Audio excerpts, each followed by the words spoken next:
Assalamualaikum warahmatullahi wabarakatuh. Waalaikumsalam warahmatullahi wabarakatuh. Pemirsa, jumpa lagi di Jalan Buku Channel.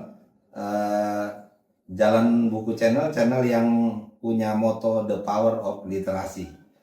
Alhamdulillah pemirsa, hari ini saya sangat berbahagia karena saya berjumpa dengan tokoh idola saya di Kementerian Agama pemirsa.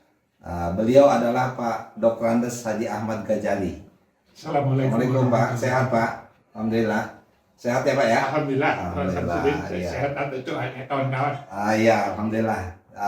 Mudah-mudahan episode ini bisa mengobati rasa kangen kita kepada sesepuh kita Pak Ghazali. Kali ini saya akan membahas topik bersahabat dengan buku. Kenapa? Karena saya tahu benar bahwa beliau ini pecinta buku dari mulai kecil sampai sekarang ya Pak ya. Betul. Sampai sekarang. Jadi saya perkenalkan bahwa beliau ini dulu Pak pemirsa mantan Sekretaris Jenderal Kementerian Agama, mantan Inspektur Jenderal Kementerian Agama, mantan juga Direktur Jenderal Bimas Islam dan Urusan Haji. Betul. Kalau nggak salah gitu Pak ya. Iya. Nah jadi jabatan yang luar biasa sangat strategis di Kementerian Agama, cuma belum jadi Menteri Agama aja ini. Jadi udah semua jabatan sudah dianu, apalagi eselon 2-nya sudah malang melintang. Eselon 2 di Sekretariat Jenderal, eselon 2 di Dirjen Bimas Islam, Urusan Haji, eselon 2 di Dirjen Binbaga waktu itu, sekarang Pendis ya Pak ya. Ya. Jadi gitu Pak. Jadi mudah-mudahan Bapak masih teringat kira-kira bahan-bahan buku-buku yang Bapak itu masih hangat dalam ingatan gitu. Yang pertama adalah kalau nggak salah Bapak pernah menerbitkan buku juga. Iya. Judulnya apa Pak? Buku administrasi sekolah. Administrasi sekolah ini luar biasa ini. Tahun berapa Pak itu? Aduh, tahunnya itu 80-an? 90-an? 70-an? Sumpah. Nah, mungkin di sekitar 70-an ya. Sekitar itulah kira-kira. Udah jadi kapus diklat belum? Sebelum. Oh, kalau sebelum berarti Waktu kerja di Dirjen Binbaga. Berarti di sekitar tahun 70-an. 70-an. 70 akhir ya Pak ya, ke 80. Karena saya masuk 85 beliau udah di kapus diklat. Nah, beliau ini di kapus diklat dulu itu. Jadi sekali. Nah, buku itu sempat diterbitkan ya Pak ya? Sudah terbit dan dipakai di sekolah-sekolah di Kementerian Agama. Alhamdulillah. Waktu itu pemirsa jangan bayangkan seperti sekarang. Masih jarang orang menulis buku untuk pengelolaan, apalagi di madrasah.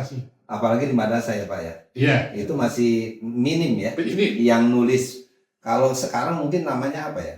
Pengelolaan sekolah apa gitu loh. Itu di dalamnya ada administrasinya. ya. Administrasi sekolah. Jadi sekolah itu bisa tertib, rapih ya. Betul. Karena memang ada petunjuk, ada panduan Ya. untuk bagaimana. Sampai contoh-contoh formulir untuk pembukuan. Berapa lama itu menghadirkan buku seperti itu? Berapa lama menghadirkan buku seperti itu? Ya sekitar 3 bulanan itu. 3 bulan. Iya. Oh luar biasa.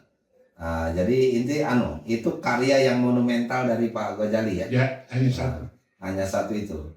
Nah kalau yang lainnya apa itu? Biasanya nulis apa? Yang lainnya nulis untuk termasuk masih di yayasan saya sekarang ini. Iya. Masih suka tulis lalu saya bagi kepada kawan-kawan gitu. Iya pemirsa. Jadi beliau ini sekarang adalah pembina di di YWKPUI. Perguruan Nurul Islam Ya. di Duren Sawit ini. Itu beliau sebagai pembina tentu banyak buah-buah pikiran beliau itu dituliskan dalam semacam diktat, semacam tulisan-tulisan lepas gitu. Itu untuk bagaimana mengelola lembaga pendidikan yang profesional. Alhamdulillah di 2 bidang, administrasi dan agama. Administrasi dan agama bidangnya ya Pak ya. Di sini sekolahnya kan ada banyak Pak, ada Madrasah Sanawiyah, ada sekolah menengah pertama SMP, ada juga SMK. SMK-nya apa ini? Ya 3 jurusan ya Pak. 3 jurusan itu ya. Lumayan ya, siswanya juga lumayan banyak ya. Alhamdulillah Alhamdulillah. selalu mencukupi kelas. Iya. Iya, jadi itu Pak. Ya ini karena Bapak ini dulu concern juga terhadap bagaimana peningkatan tata kelola sekolah ya.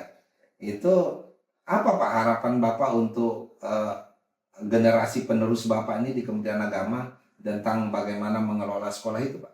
Ya sebetulnya kalau idealnya kan jangan sampai ada semacam dualisme atau antara pendidikan agama dengan pendidikan umum. Oke. Jadi mestinya integral. Iya. Nah integral ini tidak mudah. Sekarang ini kan misalnya di sekolah Dignas diadakan pendidikan agama, Iya. tapi itu nempel aja gitu ya. Iya.